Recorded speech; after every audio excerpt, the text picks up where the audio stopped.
Welcome to Aesthetic Visionaries, the show where we hear from bold entrepreneurs building and growing a thriving aesthetic practice. Let's get into it. Welcome, everybody, to our webinar, Surviving a Board Investigation, What Every Aesthetic Practice Owner Needs to Know.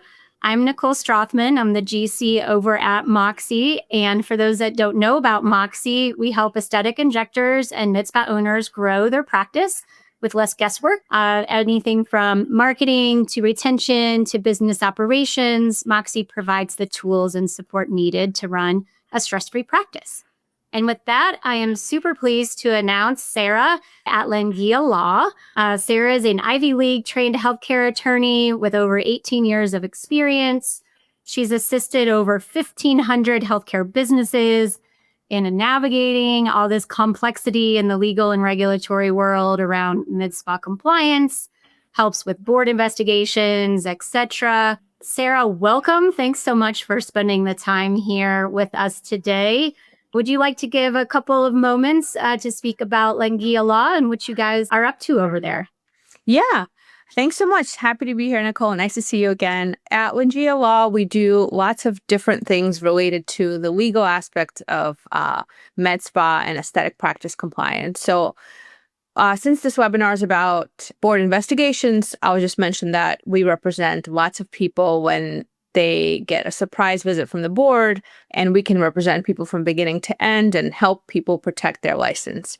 And we'll also talk about how to protect your license so that the chance of you getting a board investigation is lower. Fantastic. Well, and that probably leads me right into a hot topic. So the dreaded happens. The board comes knocking, or there's a notice that gets sent over to the practice. What's next? Usually what happens is the visit is unannounced. So a lot of times, I would say 70, 80% of the time these days, someone comes in person pretending to be a patient. So the first thing that people need to know is you don't have to engage with this person as soon as they tell you that they're from the board. You don't need to show them around or open your books or comply with their requests. You can say, hey, we're represented by lawyers. They're going to be in contact with you to schedule the next steps. Just like if you were under investigation for anything else, you wouldn't want to talk to the investigator directly. So here, the same way, the next best thing is just to remember, don't panic, call your law firm. And what do you find kind of triggers these investigations to start?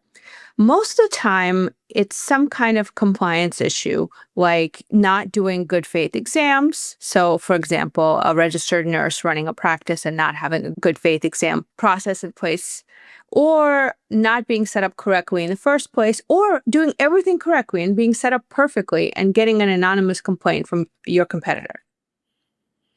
And sometimes we see, too, from former employees that may, have some extra discontent for maybe what happened during their employment, too, it sounds like. Do you see that as well? Yeah, we do, definitely. And it's unfortunate that happens, but it's something that people do. So you have to be set up to protect yourself from that.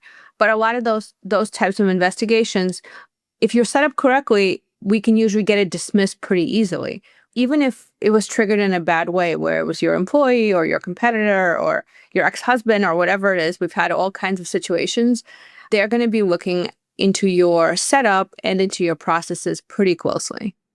And do you recommend that they hire an attorney right away, or is this a process that sometimes is handled by insurance or maybe both?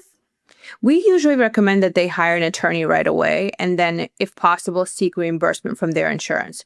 A lot of times it can be settled for not a lot of money, but once you involve your insurance and they see that there is a claim, even if your claim is denied and your insurance tells you, hey, this is not covered, we're not going to protect you, your rates are still going to go up.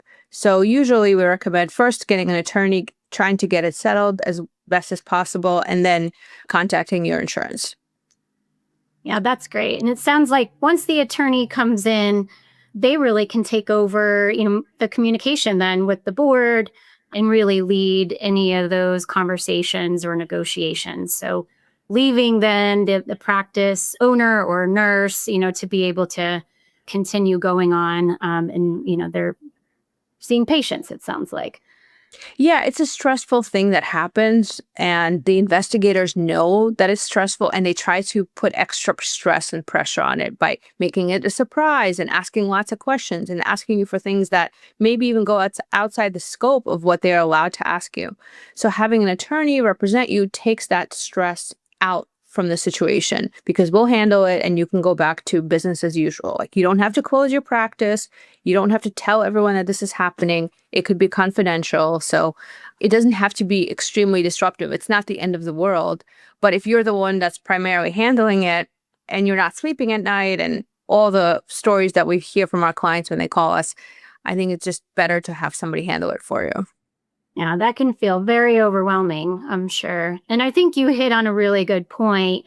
Can the provider continue seeing patients while this investigation is going on? And it seems like unless the investigator or the documentation has said you must cease, they can still going on business as usual.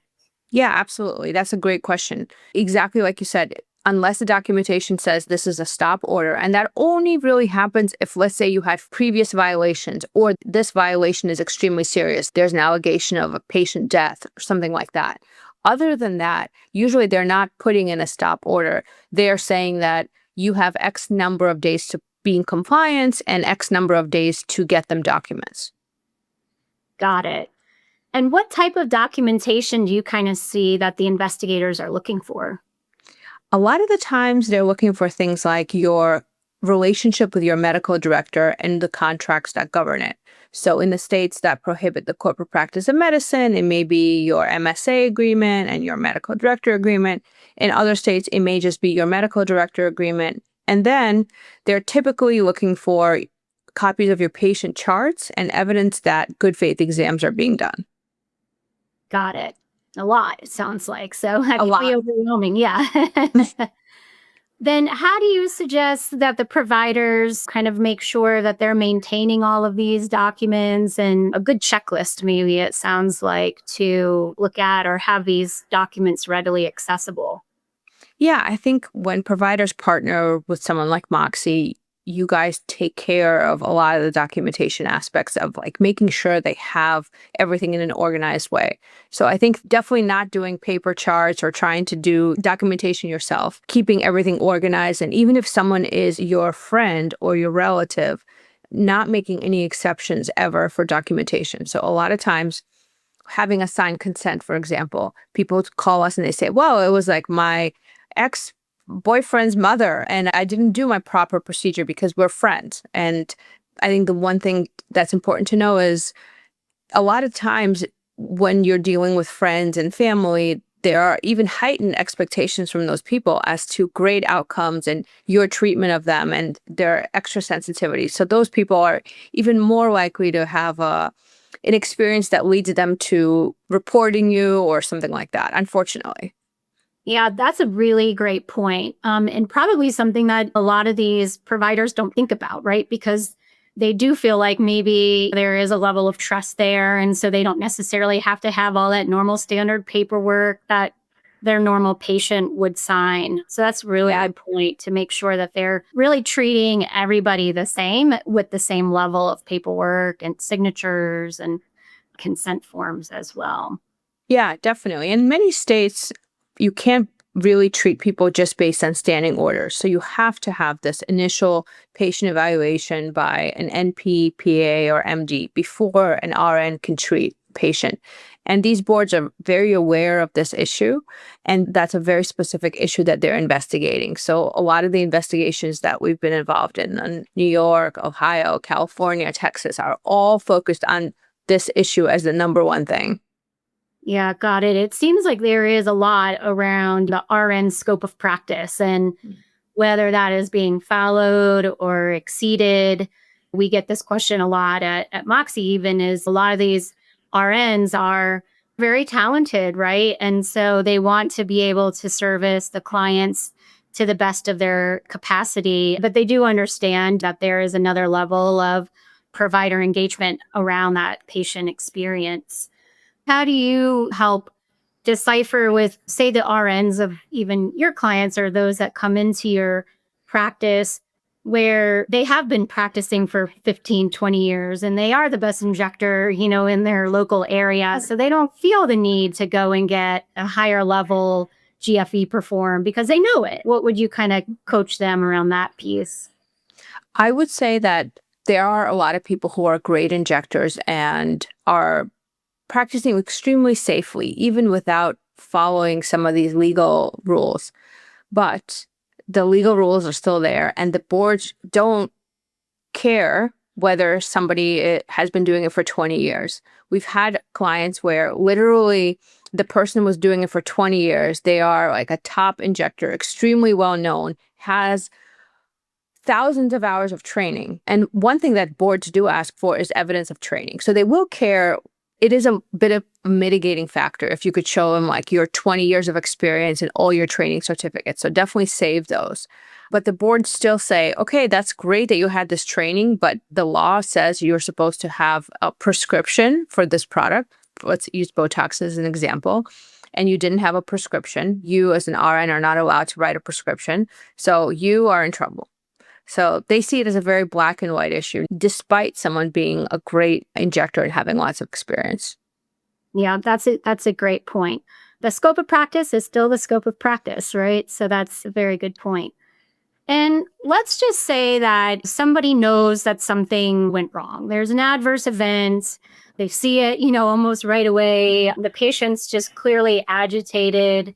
They have concerns that this will turn into some sort of board complaint. Is there any process that the provider should be following kind of at that outset to try to prevent some sort of investigation? Definitely. And I think one thing people can do is show the patient you really care. The number one source of patient complaints is not so much that their outcome was bad. They could have had a terrible outcome, but if they feel like you didn't care about them, they are much more likely to complain. So first, show them you care. Second, I would try to give them a refund of their treatment. Some people come to us and they say, well, if I give them a refund, is that an admission of guilt? No, it's not an admission of guilt. It's more of showing a gesture that you understand their point and here's a refund. At the same time, you could have them sign a release agreement when you give them a refund saying that they release you from any claims. Some patients may not sign it, but it's better to at least give them the option. Maybe some will, a lot will. Another option is maybe you could right then and there say, look, I'm sorry that this happened to you. I would love to offer you, 5 free facials or something else. And again, you would offer that to them and then have them sign a release agreement. The one thing to know about those is that a patient can't release their right to complain to a board about you. So even if they sign this agreement, technically they can still complain to a regulatory board. They can't ask you for money. But at the end of the day, what we found is when a patient complains, it's because they felt mistreated and they didn't get the financial outcome that they wanted. So a lot of times you could prevent it by essentially giving them a small settlement or giving them some free services. Yeah, that's a great point. I mean, I think patients nowadays, they understand that there is some level of risk, right, to these treatments. They're not new, for the most part, treatments that have not been out on the market for a while. And I think a lot of patients do understand that there is a level of complication that could happen, right? They see that in the informed consent, right? So it does sound like expectation setting is important at the outset, but also that bedside manner if something does happen. And that's what I also saw in my past life. A lot of the customer grievances were really around that, how they didn't feel heard. And to your point, didn't have their expectations met in the right way and didn't really feel like they got a resolution that matched what those expectations were. Absolutely. If a provider does do something wrong and they're like, oh, geez, this went wrong. Maybe they used the wrong settings on a certain device or created like an instantaneous reaction. The patient's not happy no matter what they do. And now the provider's like, oh, geez, I'm going to lose my license. Is there anything, I guess, short of not receiving the board investigation, but really trying to mitigate kind of what happened there? Or I guess maybe going back to, if there is then a board investigation and, and there was something that happened that was incorrect, how do you kind of see these boards reacting to those types of circumstances? Yeah, so if everything was done correctly, meaning if the practice was legally set up correctly, if the practice followed the correct protocols, if the practice had the patient sign a consent, and the thing that happened was one of the things in the consent, like a burn from a laser, and the consent mentioned the possibility of getting burned, then usually, even if a complaint is filed with a board, that complaint usually goes away because you followed legally all the standards of care that you were supposed to. But the patient may then also try to get a financial settlement and hire a lawyer, and then you may either negotiate with them through your lawyer or escalate it to your insurance company, depending on the amount. So what happens in these cases usually is we could pretty easily get the board investigation piece dismissed, and then the patient, if they're looking for a financial settlement, we would do a negotiation with them and say, this damage was minor, but here's a potential amount of money. Would that work for you? And kind of proceed that way. Well, great. It looks like, so we're getting some questions here from the audience, which I'll move over to in a second. Before I do, is there anything else that you think is kind of relevant to chat through before we dive into a couple of these other questions? Yeah, I guess one more thing. What I would say is train your staff, like your front desk. If somebody comes and they say that they're from a board, train your front desk staff to say, thank you so much. I appreciate you coming by. Our attorney's information is here. Why don't you schedule a meeting with them? So that you don't get into the situation where you were busy with a patient, your front desk person let the board investigator in, and the investigator walked around the whole place and took notes of where your medication is stored, your patient charts, and all the things. So my one tip would be to train your staff and also remember yourself. You don't have to welcome the investigator into your practice. You could politely tell them, just contact our attorney. I think that's an excellent point. And a lot of folks in that moment probably feel scared, right? And they're like, oh, geez, I have to let them in. Like, this is somebody from the government. And to your point, letting them know then that they're represented. Any questions, follow-ups, files can be sent from the lawyer over to them. That's a really good point. We've got a question. What's the difference between a complaint and a formal investigation? Good question. A complaint is when someone just files something against your practice, usually online, and the board member or the representative of the board comes to see if the complaint is warranted. So the complaint is just the first step. A lot of times, a complaint does not become an investigation if we're able to provide sufficient evidence that you are doing everything right. But if there's any gray area or if it's something very serious, then it proceeds to an investigation, which is a more serious step of the complaint. And how long, Sara, do you kind of see these investigations typically last? How long do some of these folks need to not stay up at night here thinking about this? The bad news is that these investigations don't have strict deadlines. So these are government agencies. A lot of times they're understaffed, which actually works to your advantage as well. But at the same time, a complaint and investigation process may last a year. We see it usually range from somewhere between a month to 9 months, depending on how extensive things are. But it could be up to a year because what happens is you submit evidence, they review your evidence, they ask for more evidence, you submit more evidence, they may have a hearing about the evidence, like an internal board hearing about it. They may ask you for something else, but the process between each of those may take several weeks. And there may be interviews with you, there may be interviews with your staff. So that whole thing takes time. So unfortunately, it's not like a one and done 1 week kind of turnaround. Got it. Yeah, that sounds like that can be pretty intensive. One of the things I've seen too is documentation. And I've seen examples of where in the chart, the provider writes, oh, shoot, use the wrong laser, use the wrong injection type, caused a big mistake. Patient is really just a pain, not a nice person, says lots of negative things about them all in the chart. How would you kind of recommend some of the charting go that is both protective yet describes what happens during an incident? Yeah, I would recommend charting what actually happened in an objective way, like used laser, use the following settings. You don't have to write whether they were the right or the wrong settings. You would just chart what settings were used. And then in the chart, you would also note anything that the patient complained about after, like patient said they felt warm or patient felt uncomfortable. I wouldn't put any personal things about the patient where the patient is rude or their personality, because that's not going to really add anything to help you. But I would put the settings without putting any judgment as to what the settings were, whether they were wrong or right. And then in the chart, also taking a picture of the patient immediately after, because sometimes patients may say, 1 or 2 days later, they may talk about, well, I got this and this burn or side effect, but it didn't quite happen. So always helpful to take a picture right after the treatment just to confirm. Or they say, well, I got this new birthmark or mark on my face from the treatment. Because you have the picture evidence, you realize like, no, they had this all along.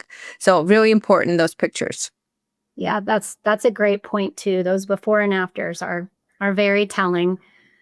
Well, fantastic. Sara, as always, this has been such a pleasure speaking with you. Anything else to add before we wrap up? No, thank you. It's my pleasure. Nice to talk to you. Yeah, thank you so much. And if you're already partnering with Moxie, your PSM team can help answer any additional questions. We've been seeing questions in the chat, and so we'll get back to you on those as well.